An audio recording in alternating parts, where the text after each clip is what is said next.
હવે તો વરસાદે હાવ રોન કાઢી, કોકો ભાગે એંડા ઊભા હતા એ પણ બારી નાખ્યા છે.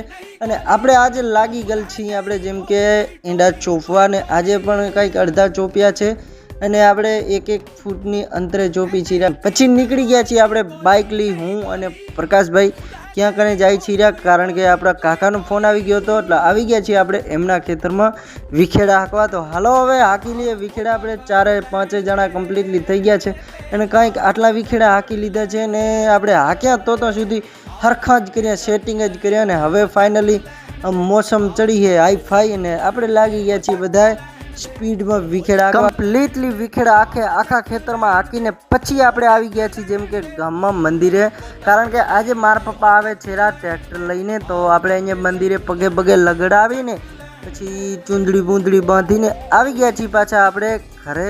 અને અહીંયાથી ચાલો હવે વધાવી લઈએ મારા પપ્પાને ટ્રેક્ટરને બંનેને. તો પ્લીઝ એક લાઈક અને કમેન્ટ કરી નાખજો કે આપણું ટ્રેક્ટર કેવું લાગ્યું તમને. હાલો હવે મળીએ કાલના એક નવા વ્લોગમાં.